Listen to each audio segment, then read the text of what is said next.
having the fix for the day.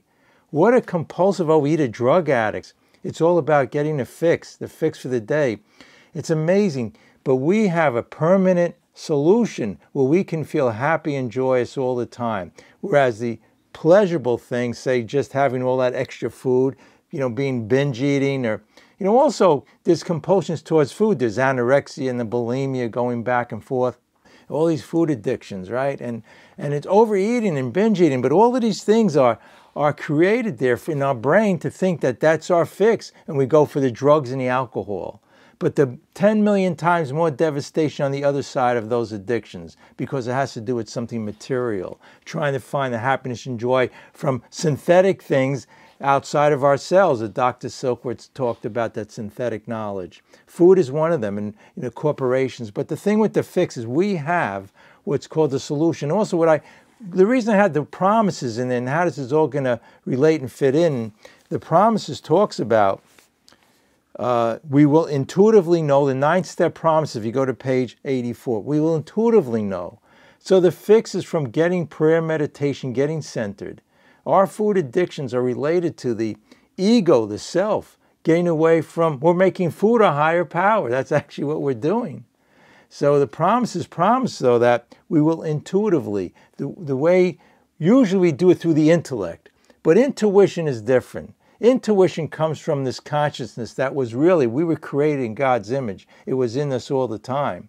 We just block it with the self and the ego, right? So to get that fixed now, we have a fix that is much more, 10 million times better than a fix we can get from that food. And it replaces it. We make God-centeredness, the joy and happiness, the peace and serenity, which was always in there, we make that our higher consciousness. Then, do you realize that God created us in perfection? The breathing, right? It knows what to do autonomically. The heart, it knows what to do autonomically. The few things God gives us that we could do on our own, the intellect, and knowing, taking our hands and putting food into our mouth, we screw that up. Or resisting it, whatever it is, compulsions. But when we're happy, joyous, to me, it's just my body's God's temple. And when I get centered, I don't want all of this crazy stuff put into my system. I don't want all of this thinking that all these material things in life are just going to burden me down. I'm just going to want more and more, and just going to want more and more is going to make me happy. I have a fix, a solution. It's like you think of a drug addict taking having that fix when they have that moment of just blissfulness, right? We have it when we same with drug addict, food addicts. We're food addicts, binge eating, or compulsion to resist the food. Whatever we do in life, that we're getting pleasure from something that's material things. So again, we have a solution. Step 1 says we're powerless. Step 2 says we had to be restored to sanity. Our normal way of thinking is that all of this craziness of food, again, I always say also resisting it, or whatever compulsion we have. And we will see our new attitude towards liquor or food has been given us without any thought or effort on our part. Our new attitude towards food, again, I always want to refer to people here who restrict food, right? They call it anorexia, or they have bulimia, whatever it is, or, addictive food, sugar addiction, whatever it is. We'll have a new attitude. We were not fighting it. The whole thing is we today in the scientific age, everything we do through the intellect. Well, I know I can figure this out. I can control this. I can have this amount of portion. I can weigh, measure all of this. What we're doing, we're giving it strength. When we get centered, we realize, when I'm centered in God consciousness and have the spirituality, I don't want to, what do I want to put in all this garbage into my system? What are you, crazy? I start to see things for what they are. Again, I start to see the clarity. Do I want a 600-calorie, 1,000-calorie drink? Do I want a salad? I talk about vegetables here too. It's amazing. You just got to look around the world. People eat healthy things like I eat these Brussels sprouts, broccoli, cabbage, kale, carrots, snow peas, butter lettuce, spinach, chard, arugula. You could go on and on. But you know what it is? You have no idea when we start eating healthy and clearing our palate with not all those poisons or synthetic sugars or craziness. Even diet sodas, people say, well, 0 calories, but it corrupts they have chemicals in that go into your brain and make it more hungry or more desires of foods. They have scientists and psychologists spend all day trying to figure this out. Billions of dollars so that they can get you addicted. You know, allergy to the body, they create allergens in the food. They know you're going to be allergic and want more of it. So do you want to be a slave to the corporations? You want to be happy, joyous, and free? And it tells us here this is what happens. Page 85, we are not fighting, neither are we avoiding temptation. It's exactly what we were saying. We feel as though we've been placed in a position of neutrality, and a position of neutrality is safe and protected. In life, do you want to be insulated? You know, it's like an electrical wire with insulation around it. Or it's like being in an airplane and flying over the clouds. We have that opportunity in these 12 steps. And these 12 steps aren't some cult from Overeaters Anonymous and Alcoholics Anonymous. They're all the major religions and philosophies. I mean, how many of us think about it? If you're upset and miserable now into your addiction, we really done step one? We admitted we were powerless? Admitting we're powerless is like the whole key, because then it gets us out of the self. We surrender, because that's the way to surrender. All of a sudden, all those things in my best thinking got me here didn't work. Came to believe a power greater than ourselves could restore us to sanity. So what is this power greater than myself? Well, the selfishness, self-centered is the ego. God gave us this intellect, but we misuse it, right? But the real joy and happiness we're creating God's image is in there. All these answers are in there to all our problems.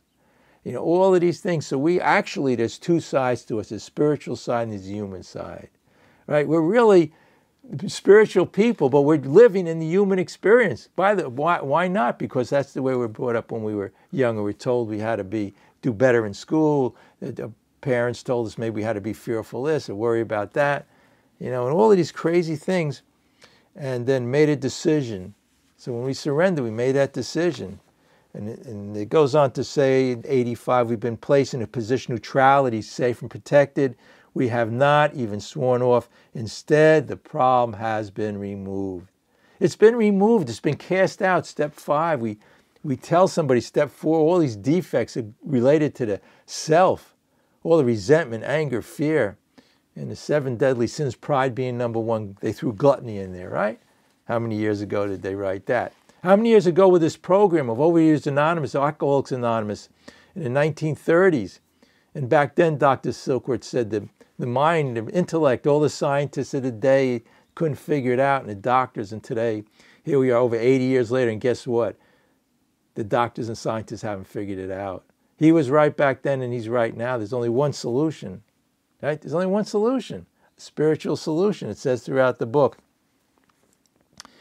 And it goes, let me just read, okay, after we finish the 10-step promises, instead the problem has been removed. But in the next sentence, it says, it is easy to let up on spiritual program of action and rest on our laurels. So when we're centered, everything is fine.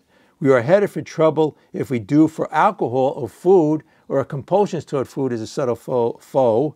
We are not cured. You know, in this book, they said, people say, I'm recovered. So people say, how could you be recovered?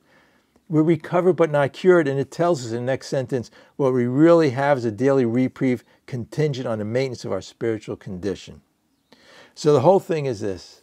We can be happy. If you're not happy now, if you're into your addiction, we can start the day over and realize it's not about these material things and not about the food. We can have all these feelings and emotions and become friends with them. We feel, hunger, or we feel anxious or resentful or fearful. But realize the true from the false. It says that also in the doctor's opinion. Because we think this addiction to food or our compulsions are the only normal one, but it isn't. It's lying to ourselves. The real normal one is to be happy, just as a little child is before they started this stinking thinking. It's all related to our stinking thinking. We must carry the vision of God will into all our activities. How can I best serve thee? And also, if you go, I'm not going to do too much more now. I want to hear the shares from everybody here. But on page 86, it talks about when we retire at night, we review our day, when we upon awakening, and it says throughout the day. We usually conclude on page 87, in the first paragraph or second, the period of meditation with the prayer we be shown throughout the day what our next step is to be. Usually we take what's called our self-will back. We try to figure out what our next step will be through the intellect or the humanistic side. But we centered in prayer meditation. And usually when I do that, I always say, I find the answer to my problems. My answer to my problems is usually when I get centered is I have no problems, right? I have no problems. It's just me and my crazy thinking. I had to give that up. And pretty much, and it goes on the bottom page 87, as we go through the day, we pause when agitated or doubtful. So you're upset now, agitated or doubtful, just pause. Thy will be done. You ever hear the phrase, be still and know that I am God? And they say you could take words away from that, be still and know, or be still.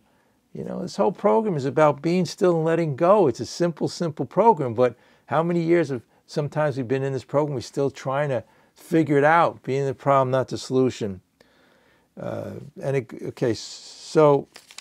Just one sentence that came to my mind is on page 417. I love the acceptance prayer, and then we're going to go right into the shares. On page 417, it says,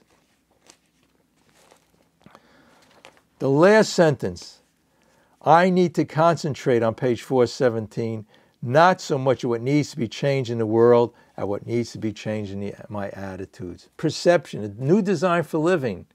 The other way doesn't work. We had to have this perception change. Trying to resist things and being on these strict diets or whatever they were, I tried every one of them, didn't work. I needed a perception change. Trying to control people, getting more money, more success never worked. Trying everything I did in life to find it from material things, things of the flesh as it's called, never worked. But we can get that fixed, and we know now we have a solution. Before I didn't. Before I figured if I changed the world or everything around me.